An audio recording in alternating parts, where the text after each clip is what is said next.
yang seperti itu. Jadi bukan saya bikin partai ini supaya saya jadi anggota DPR.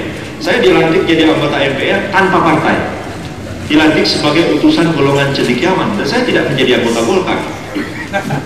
Tegas itu statementnya, saya bukan anggota Golkar, sama seperti Kiai Ma'ruf Amin, bukan anggota Golkar, dilantik jadi anggota MPR. Jadi sebenarnya buat saya pribadi sih nggak tanpa itu pun jadi aja. Jadi sebetulnya ini lebih banyak merupakan satu amanah. Ini penjelasan kepada pertanyaan dari salah seorang saudara kita. Ini pertanyaannya, ini jadi soal tilang. Pertanyaan saya sudah jawab. Kemudian banyak anggapan bahwa Pak Yusril ini mempertahankan pemerintah Soeharto, mempertahankan status quo. Ya memang saya mendengar ada beberapa orang bilang begitu. Ada yang bilang katanya perbedaan Yusril sama Pak Amin itu, Pak Amin itu anti Soeharto, Yusril itu pembela Soeharto. Ya, saya ya waktu ditanya begitu ya saya diam saja. Ada juga rekan lain tokoh partai juga yang mengatakan Yusril itu Soehartois, ya.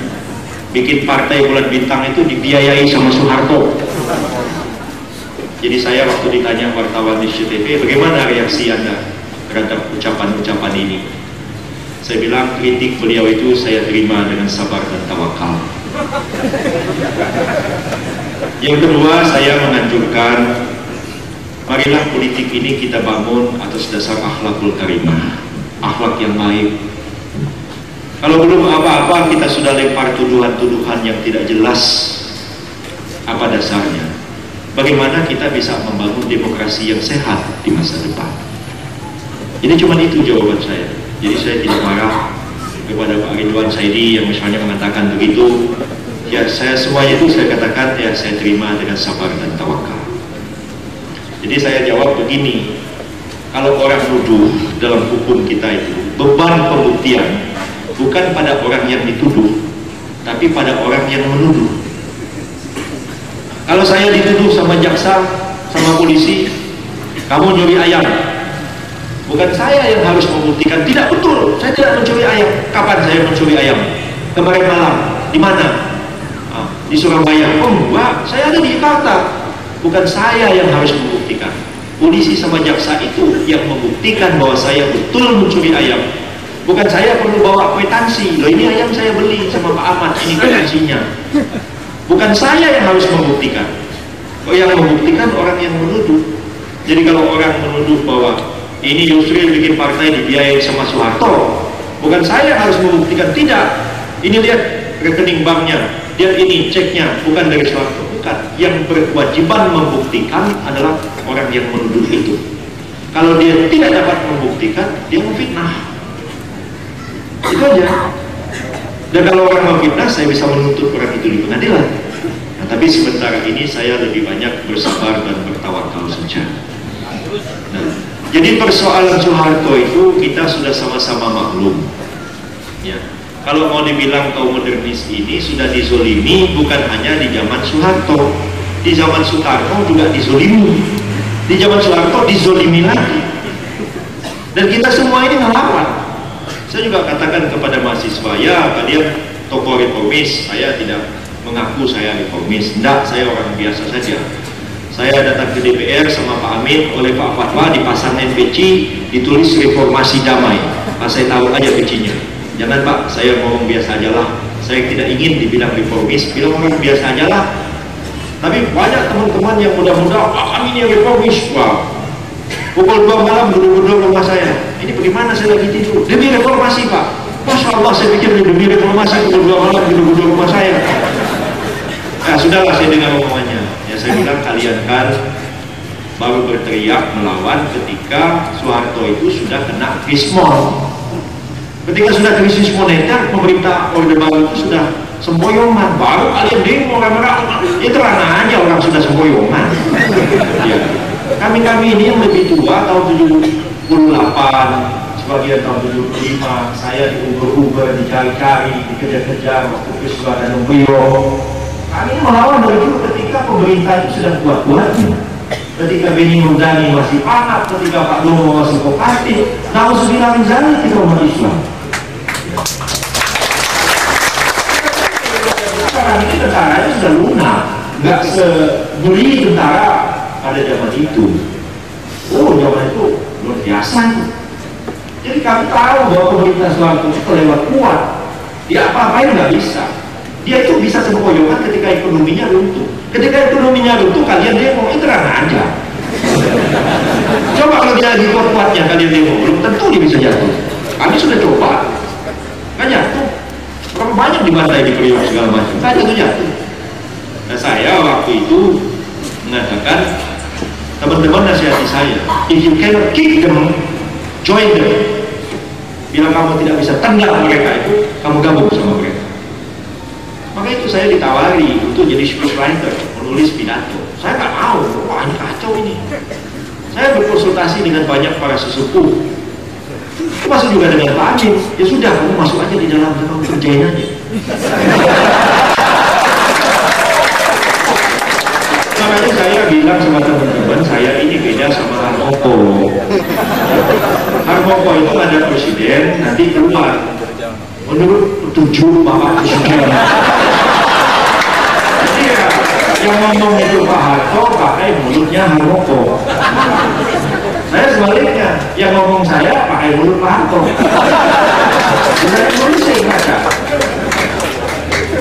Dan itu jujur, waktu muktamar Muhammadiyah di Aceh, waktu ada muktamar RFI di mana itu di Pondok Gembong namanya, saya sudah lupa.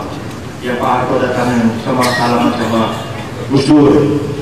Nah saya tanya orang yang mau mengundang itu, ini Bapak maunya apa? Pak Harto, Bapak suruh ngomong apa? Bilang aja ke saya.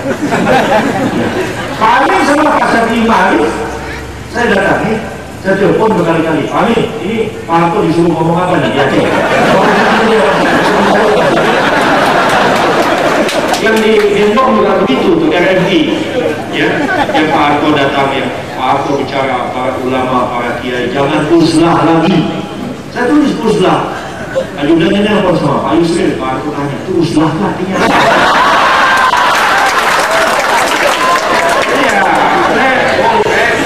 jangan diganti kata-kata uzlah itu. Pokoknya uzlah itu para kiai semua tahu. Tidak ada kiai yang nggak ngerti uzlah. Kelewatan kalau kiai nggak ngerti. Kita baca para kiai, para ulama, para tokoh pesantren. Ini kita sudah, negara kita ini punya kita jangan uzlah lagi seperti zamannya Belanda. Zaman Belanda kita ini negara kita, ayo kita kerjakan ramai-ramai. Kita jangan jadi penonton. Apa pidato? Ya di Aceh juga begitu, berapa kali muktamar Muhammadiyah saya ajak tokoh-tokoh ngomong apa, sini saya nulis. Ya jadi ya begitu Pak Harto mau berhenti malam-malam itu semua sudah di demo semua apa. Saya bertemu dengan Pak Amin, Pak Amin besok tuh Pak Harto nggak bisa lagi, dia harus berhenti. Cara berhentinya begini, digelapin lampu di rumahnya Malik Fajar. Ya, ada Parmi Hadi, ada Pak Amin, ada Nurholis Majid, ada segala macam. Caranya begini. Nanti Pak Amin besok begini, oke. Sampai saya di istana jam 9:15 saya kasih telepon Pak Amin. Pak Amin, saya dibikin kaget nih sama si Abi Ma'ruf, ya, Sekjen DPR. Dia bilang, Pak Yusril, ini bagaimana Bapak atur acara begini? Kok sumpahnya Pak Habibie di depan Mahkamah Agung? Saya bilang, lu bagaimana mau di DPR? DPR-nya sedang diduduki oleh banyak orang. Maksudnya, oh itu kemarin Pak, hari ini gedung DPR sudah tidak diduduki lagi. Oh, panik saya. Saya telepon Pak Amin, Amin, apa betul itu gedung DPR sudah kosong? Oh enggak, katanya masih ada. Oh, begini, ini masih ada waktu setengah jam. Pak Amin kerahkan orang-orang ramai ke DPR.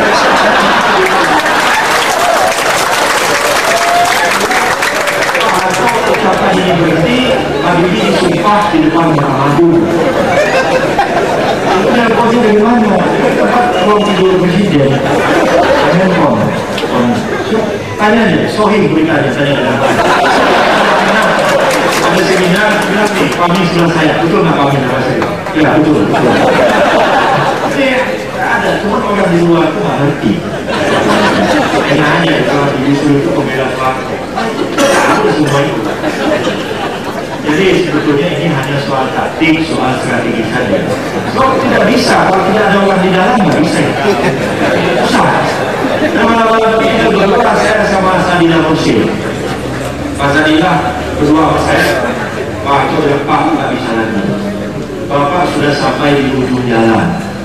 Kalau diteruskan ini kita bunuh-bunuhan, pertumpahan darah nggak bisa dicegah lagi. Ini menteri-menteri sudah mundur. Oh betul, dari suratnya dia ngasih Akbar Tanjung sama Tanri Abeng sama saya, titipkan sama Pak Harto. Surat aslinya dikirim sama Pak Ginanjar, belum dibuka sama Judan, yang nyampe lebih dulu fotokopinya. Nggak bisa Pak, sudah di ujung jalan. Kalau besok Bapak umumkan kabinet di reshuffle, sekian banyak menteri yang menolak dulu dalam kabinet, ya mohon maaf, Bapak akan kehilangan muka. Ya kalau begitu nggak ada pilihan lain. Saya berhenti, kamu urus bagaimana cara berhentinya. Ya, tapi ya itulah, saya panik malam itu, harus begini, terus saya menghubungi Mahkamah Agung, Pak Sadila suruh telepon Pak Bibi, Pak Bibi, ini pukul 1 malam, besok Bapak jam 9 pagi datang ke istana, pakai jas baju yang rapi. Kenapa? Bapak besok mau ucapkan sumpah jadi presiden. Pak, iya benar.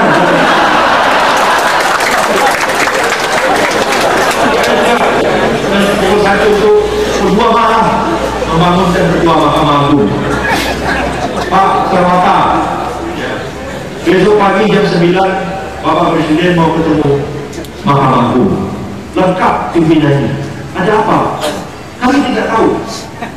Beliau hanya minta jam 9 Bapak datang ke istana, lengkap dengan pimpinan.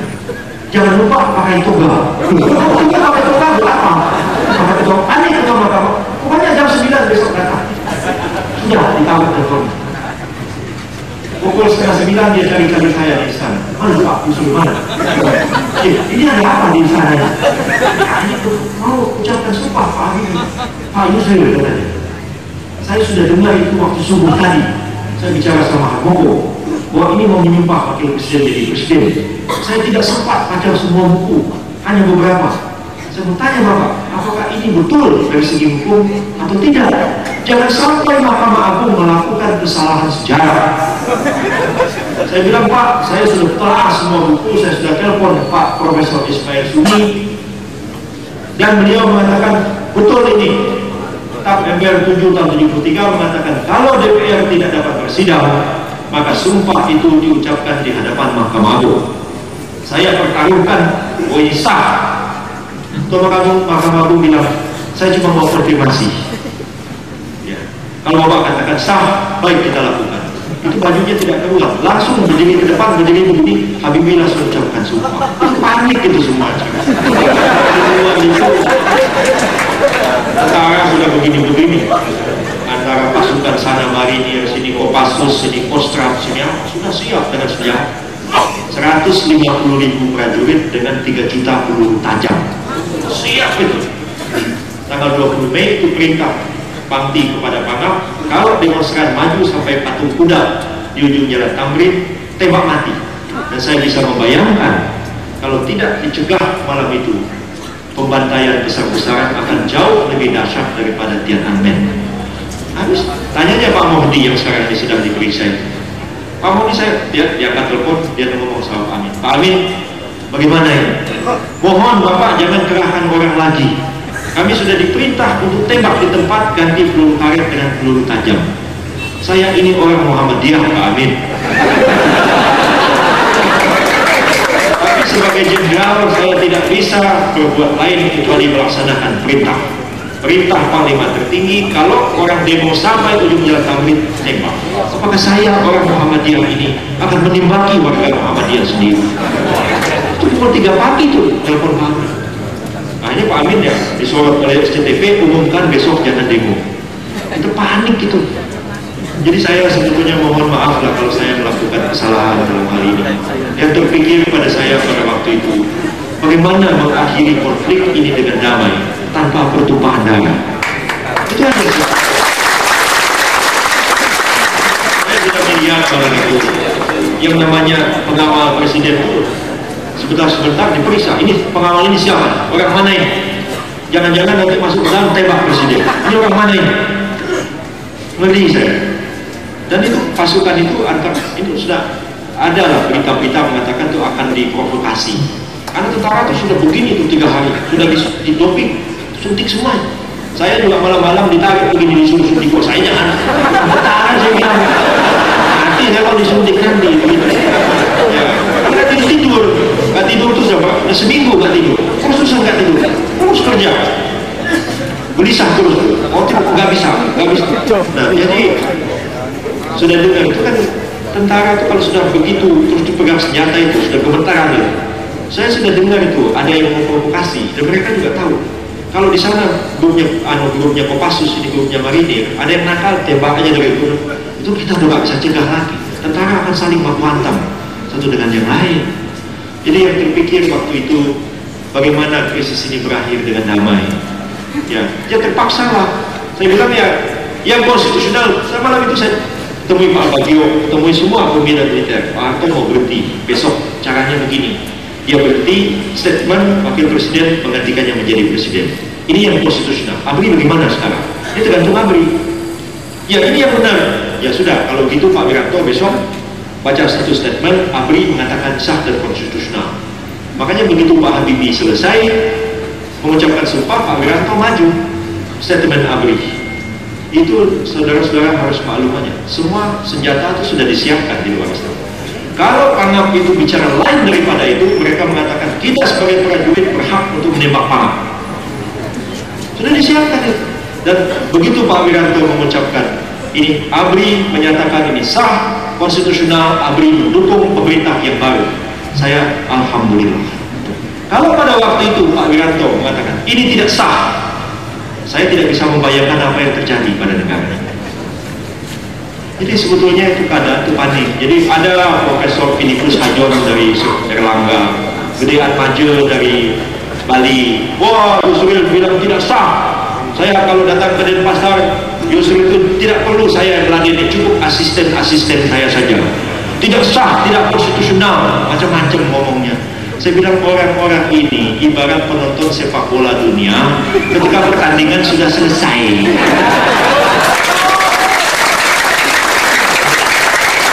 Biasanya penonton sepak bola itu lebih pintar daripada yang main bola itu sendiri. Kita ini bukan orang juri di kampus. Saya itu menghadapi kenyataan panik. Pikir benar gimana gua? Kalau hantam-hantaman blok-blok jenderal satu dengan jenderal, ini gimana? Panik sudah malam itu. Jadi ya inilah saya mohon maaf. Jadi kalaulah ada tuduhan mengatakan wah Yusril ini orang Soeharto, mempertahankan Soeharto mati-matian, ya bikin partai bulan bintang dibiayai sama Soeharto. Ya saya mudah-mudahan saya sudah mengklirkan soal-soal itu di sini. Kita sadar dengan semua itu. Saya tidak pernah mau mendukung orang secara pribadi. Saya lebih percaya kepada sistem. Maka itu saya bilang sama teman-teman, saya ini nggak ada bandingannya jadi ketua partai dengan tokoh-tokoh yang lain yang banyak pengikutnya, yang dimuliakan orang, yang dipuja-puji orang. Ya model saya ini nggak ada tampangnya jadi ketua partai. Karena saya pikir orang tidak perlu fanatik sama saya. Orang perjuangkan sistem, saya ini apalah jadi orang. Nah itu gambaran saya. Jadi mohon dimaafkan kalau saya agak mengecewakan sebagian saudara-saudara waktu turunnya Pak Harto itu. Kok sampai Habibie jadi presiden, banyak yang gak puas sama Habibie. Saya pun mengatakan hal yang sama. Saya bilang di TV, saya bilang sama Pak Habibie, saya bilang ini bukan soal apa-apa, ini soal pilihan. Kalau misalnya presiden berhenti, ya wakil presiden dia jadi presiden. Lepas daripada namanya Habibie atau namanya siapa. Saya bilang kalau orang itu sih hantu aja yang jadi wakil presiden dia besok. Saya nggak ada urusannya sama Habibie jadi presiden. Untung nggak rugi nggak Habibie jadi presiden bagi saya. Nah ini soal sistem. Jadi banyak orang termasuk Pak Kemal Idris mengatakan tidak sah, tidak konstitusional. Ada juga seorang hakim bilang sama saya nggak sah. Oh dia bilang begini, kami semua tolak Habibie. Saya bilang kalau Bapak mau nolak Habibie ya silakan. Saya nggak larang-larang. Itu hak politik Bapak. Tapi kalau Bapak mengatakan tidak sah, itu soal hukum. Kalau Bapak tidak setuju, itu soal politik. Saya bilang Bapak kan hakim, gitu? Ya. Muslim kan? Ya. Nah Bapak punya anak laki-laki, sudah akil balik. Dia kepengen kawin dengan seorang gadis. Bapak nggak setuju. Saya nggak setuju kamu kawin sama gadis ini. Anak yang laki-laki itu pergi ke tempat lain, dia nikah sama si perempuan itu. Ada saksi, ada wali, ada ijab kabul, sah kawinnya. Sekarang pertanyaan saya, sah apa tidak perkawinan Bapak? Ya sah. Bapak setuju nggak anak Bapak kawin sama perempuan itu? Saya nggak setuju. Nah, tidak setuju dengan tidak sah itu lain. Jadi Pak Habibie itu ya jadi wakil presiden sah. Kalau nggak senang ya nggak apa-apa, silahkan saja. Saya juga bilang cerita contoh lain, saya bilang saya waktu mau kawin sama istri saya, ada juga saudara saya nggak setuju. Ngapain kamu kawin sama ini lebih cakep nih, lebih cantik, kok maunya sama yang ini, katanya. Bilang, ngapain sih kamu kok pusing amat, mau kawin kan saya bilang. Wow, macam-macam. Saya bilang, udah deh, kalau kamu nggak senang sama cewek ini yang saya mau kawin, ya udah, pokoknya begitu saya akan nikah, kamu jangan datang ke rumah saya, udah selesai. Kalau mau ketemu saya, ketemu aja di pasar, telepon begitu. Lama-lama kan kelihatannya nggak senang juga dia bertahun-tahun begitu, nggak senang, ya nggak apa-apa. Cuman kalau dia bilang, wah kamu nggak sah kawin, wah bisa saya bunuh dia, artinya saya berzina dong sama istri saya. Nah, jadi ya soal tidak sah sama tidak setuju itu lain. Jadi orang-orang yang tidak setuju sama Pak Habibie, silahkan aja, siapa yang larang. Cuman kalau bilang tidak sah, nah itu soal lain. Ada yang bilang sama saya, kalau ada konflik kan harus ditujukan pada Mahkamah Agung, masih keputusan. Lu yang lupa itu Mahkamah Agung, saya bilang. Mahkamah Agung yang mana lagi yang mau meminta datang untuk usahakan ini? Bingung saya. Ada wartawan bilang ke saya, wah itu nggak sah Pak Yusril, nggak sah katanya Pak Harto berhenti. Kalau nggak sah berarti Pak Harto masih jadi presiden? Ya nggak juga katanya. Jadi bingung ini orang ini. Bilang nggak sah katanya. Kalau nggak sah, ya Pak Harto masih jadi presiden nih. Ya jadi ya susah. Saya bilang saya ini repot jadi orang. Kemarin semua orang rame, turunkan Soeharto berhenti sekarang juga. Saya sama Sadila sudah bikin dia berhenti, kalian bilang nggak sah lagi. Ya kemana sih maunya, saya bilang bingung juga saya ini. Jadi itulah, kalau dia ada melakukan hal-hal lain di luar hukum tata negara, itu diurus saja. Oke, ya. Kemudian ya kalau tokoh-tokoh Islam itu bersatu mendirikan partai, ya saya maunya begitu. Dan insya Allah itu sedang kita usahakan terus. Jadi jangan kita putus asa. Ya, Pak Amin ada caranya sendiri. Saya agak sedikit beda pikirannya. Ya, kalau saya pikir dan lain-lain, kita itu ini Partai Bulan Bintang ini rumah kita. Ya, kita lah di sini. Di situ rumah orang. Ya, nggak apa-apa, kita baik. Tapi kalau jembatan rusak, ya kita gotong royong. Rumah kita sama rumah tetangga, kita gotong royong bikin jembatan. Kita selesaikan urusan kampung kita. Tapi orang lain jangan masuk rumah kita, apalagi masuk kamar tidur, masuk lantai yang lain. Jangan. Nah, Pak Amin agak lain. Pak Amin ingin bikin PAB, semua orang ada di situ, di rumahnya. Nah, kami pikir, nah, kita bikin di rumah kita dulu. Nanti kita baru negosiasi sama orang lain. Nah, Mas Umi juga dulu begitu. Mas Umi dulu bekerja sama Partai Sosialis, sama Partai Katolik, sama Partai Kristen, sama PNI pada waktu kabinet Wilopo Pramoto, sama PNI, NU, bikin kabinet Ali Lumidham. Rumah kita ini, nah situ rumahnya Partai Kristen, nah kita sama-sama. Nah Pak Amin bedanya soal taktik saja. Saya bilang nanti repot kita. Saya ini susah. Dibilang Pak Amin, wah kalau begitu platform Bulan Bintang itu ibarat baju kesempitan, dipakai sesek nafasnya. Sama Pak Kadir Jelani dibilang, Anda ini lewat modern, repot kita. Sana salah, sini salah. Kita ini harus menenggang-nenggang banyak orang. Ya. Belum apa-apa, kawan-kawan bilang, kenapa namanya tidak Masumi saja? Kenapa tidak asasnya Islam? Kok bilang, Pak, itu susah kita. Jadi kita ini harus mencari kompromi terhadap sebanyak-banyaknya orang, dan itu bukan soal yang sederhana. Jadi jangan kita putus asa dulu. Insya Allah kita terus melakukan pendekatan-pendekatan, ya baik Bulan Bintang, PKB-nya Pak Maturi Abdul Jalil, Partai Umat Islamnya Pak Dedingar, dan yang lain-lain, PAB-nya Pak Amin. Kalau nanti didirikan tanggal 17, ya kita carilah islahnya bagaimana. Dan saya yakin tidak akan ada perbedaan-perbedaan besar antara kita sesama kita. Kalau dengan orang ahli kitab aja kita disuruh mencari kalimat sawain bainana wa bainahum, apalagi kita sama kita. Ini kan cuma kita itu orang lain yang kadang-kadang suka menggugurkan seolah-olah saya sama Pak Amin itu sudah mau tonjok-tonjokan. Nggak ada itu. Cuma Pak Amin kalau ketemu itu ketawa aja. Iya, tapi kadang-kadang orang suka memperuncing-runcing sesuatu yang sebetulnya tidak demikian. Itu harapan kita. Ya. Kemudian masih banyak pertanyaan. Partai-partai saya kira saya sudah jawab. Banyak pertanyaan begini. Peristiwa Tanjung Priok memang terus dituntut sekarang ini, ya. Dituntut oleh kawan-kawan kita juga, oleh KISDI, oleh lain-lain, dan itu terus akan berlanjut. DPR sudah siap membuat komisi mencari fakta. Saudara-saudara kita di P3 juga begitu, jadi akan terus dituntut soal Tanjung Priok ini. Saya ini lagi-lagi ditanya apa betul katanya dalam Partai Bulan Bintang itu ada 2 aktivis pro Soeharto. Ya barangkali ya saya yang dituduh. Ya saya pikir kita sabar sajalah kalau ada tuduhan-tuduhan begitu. Sebenarnya susah juga. Kalau kita orang Indonesia pergi ke luar negeri, orang akan tanya, kamu orang apa? Orang Indonesia. Warga negara Indonesia? Ya. Berarti kamu rakyat Soeharto kan? Semua kita juga akan dituduh begitu. Coba aja pergi ke luar negeri, kok Anda ini jadi rakyat Soeharto? Nah, jadi ya dengan mudah begitu. Semua orang juga bisa dikatakan begitu. Siapa yang akan mengelak? Apakah kita ini tidak pernah mengakui bahwa kita ini rakyat Indonesia? Pada satu zaman presidennya namanya Soeharto.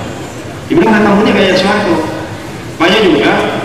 Saya nggak mau ditentang P4, nggak mau ikut Golkar. Banyak teman-teman belum apa-apa sudah ikut penentangan P4. Saya bilang, kalau gitu kamu sempat diindoktrinasi sama sistem bikinan Soeharto. Ya jadi sebetulnya susah, dan orang gampang aja melemparkan fitnah-fitnah begitu. Tapi lebih baik kita bersabar saja menghadapi semua fitnah-fitnahan ini.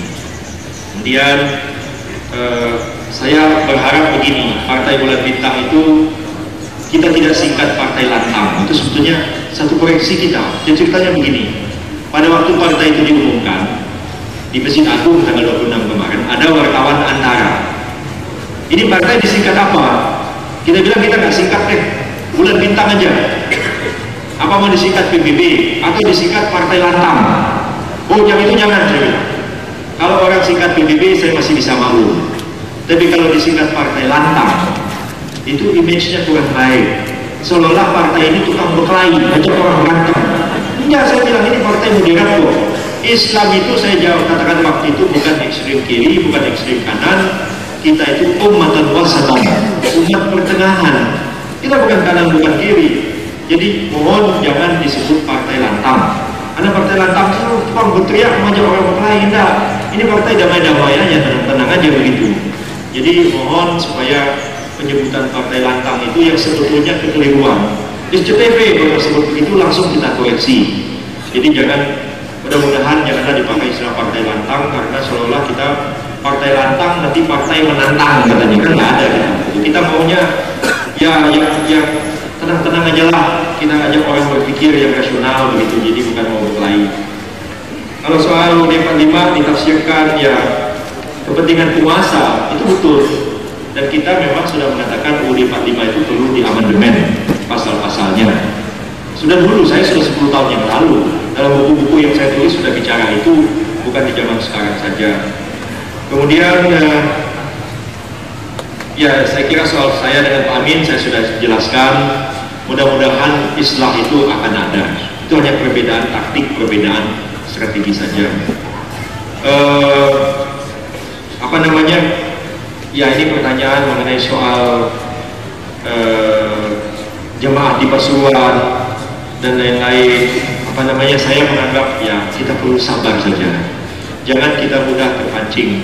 Saya ingat kira-kira 3 minggu yang lalu saya datang ke Banyuwangi. Dari Bali saya datang, begitu sampai di Ketapang apa namanya itu ya, tempatnya itu. Terus dijemput tentara. Lalu ada apa ini? Ada demo Pak. Demo apa saya bilang? Katanya isunya Bapak datang berdua sama Pak Amin ke Banyuwangi. Oh enggak, saya datang sendiri. Itu Pak Purnomo Sidik, Bupatinya Banyuwangi, itu sudah berpidato pakai halo-halo. Ini tidak, yang datang ini Pak Yusril sendiri, bukan berdua sama Pak Amin. Kan sudah dipasang spanduk, diumumkan di masjid Jumat kemarin, Pak Yusril yang mau ceramah di Banyuwangi sendiri. Enggak Pak, dengan Pak Amin. Sampai saya bawa pakai mobil masuk dalam kota, diangkat begini supaya kelihatan bahwa saya datang cuma sendiri dengan Pak Amin. Nah baru bubar. Nah, tapi saya waktu itu menghimbau kepada ikhwan-ikhwan ya, oh ya jangan begitu. Gus Dur kan sudah menghimbau juga, jangan kita diadu domba oleh orang-orang lain. Nah itu harapan kita semua. Kita bersaudara dan saling dukung-mendukung satu sama lain. Jangan saudara kita dibuat begitu. Nah, jadi saya mengatakan bahwa kita bersabarlah sambil menjelaskan soal-soal ini supaya tidak timbul salah paham. Kalau target saya bilang partai ini, saya nggak bisa bilang apa-apa target-targetan.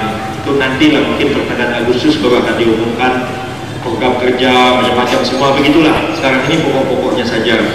Kalau target saya nggak tahu. Dan saya bilang ya kalau partai ini mendapat pendukung banyak, alhamdulillah. Kalau partai ini tidak didukung rakyat, ya udah bubar aja. Jadi kita praktis saja. Kemudian soal koalisi kita belum bicara apa-apa. Soalnya koalisi ini susah karena kekuatan real politik kita itu belum kita ketahui. Ya. Sekarang ada satu partai masanya banyak, bisa demo 10.000 orang. Ya banyak 10.000. Tapi kalau sudah pemilu 10.000 orang itu belum dapat. Kalau anggota DPR itu baru dapat jari kelingkingnya. Karena satu anggota DPR harus dipilih oleh 400.000 orang. Kalau demo 10.000 besar itu. Tapi apakah 10.000 itu sudah dapat satu kursi? Belum. Makanya saya belum yakin mana partai yang kuat, mana yang enggak. Itu baru bisa ketahuan sesudah pemilu nanti. Dengan pemilu yang benar, baru ketahuan. Kalau sekarang mau bikin koalisi, pertanyaan saya siapa yang mau bonceng siapa? Oh Golkar misalnya, Pak Yusril misalnya ini, Pak Akbar Tanjung, oh Pak Yusril, gimana kalau bulan bintang koalisi aja sama Golkar? Lalu saya bilang ini siapa yang mau bonceng siapa? Belum tentu.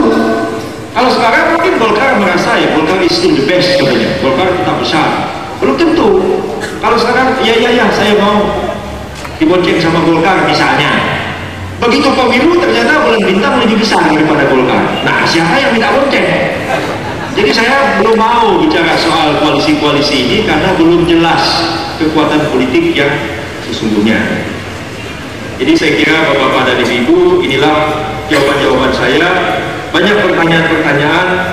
Ya ini pertanyaannya apa betul Partai Bulan Bintang dibiayai Pak Prabowo? Nah jadi saya sudah jawab. Ya jangankan Pak Prabowo, mertuanya aja tak biayai. Bilang Prabowo.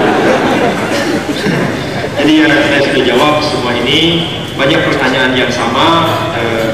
Mudah-mudahan apa yang disampaikan ini ada manfaatnya bagi kita semua.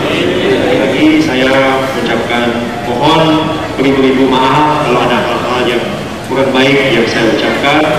Akhirnya yang benar itu dari Allah, yang salah itu dari saya sendiri. Barakallahu li wa lakum. Wassalamualaikum warahmatullahi wabarakatuh.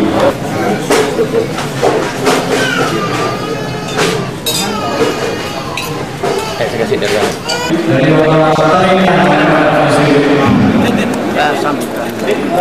Pak nanti aja Pak.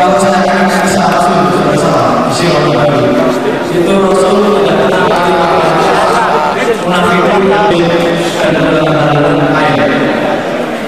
saudara kita sekarang sudah memberikan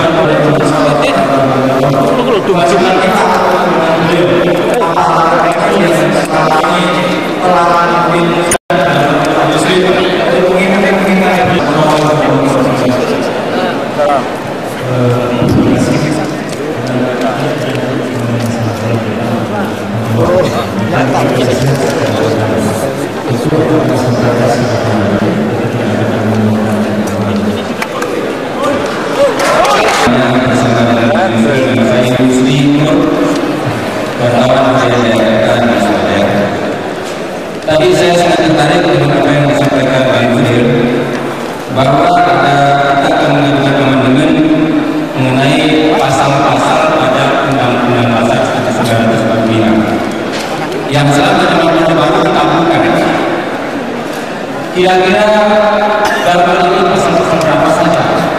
yang kira-kira yang akan mengumumkan itu diperjuangkan oleh partai lanjutan yang akan datang. Ini yang pertama. Kemudian kami juga tertarik dengan istilah negara federasi atau federal. Mungkin selama ini kami juga mendengar bahwa ABRI saat ini sudah didoktrin bahwa dengan adanya federasi itu negara kita akan terpecah belah, persatuan dan kesatuan akan hancur yang kita perjuangkan sejak tahun 1998. Ini doktrin yang diberikan kepada ABRI Asia. Tolong kepada manusia memberikan gambaran kepada kami di sini bagaimana bentuk proses handicap pada saat negara akan bentuk federal ini. Terima kasih. Dan kita berbicara wassalamualaikum warahmatullahi wabarakatuh. Terima kasih atas pertanyaan ini.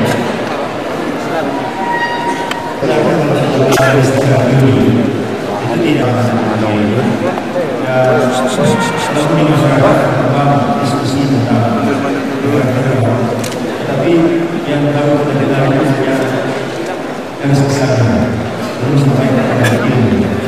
Kita tahu Amerika Serikat misalnya negara itu United States, the States juga, tapi dipimpin oleh Gubernur.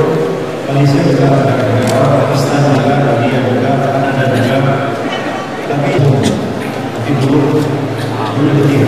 Jadi kami belum bisa memberikan tanggapan artinya kita belum tahu jelas sebetulnya bentuk federal seperti apa yang dilakukan. Tapi dengan kita sudah jelas mempertahankan negara kesatuan dengan otonomi penuh kepada negara kesatuan. Jadi beda sekali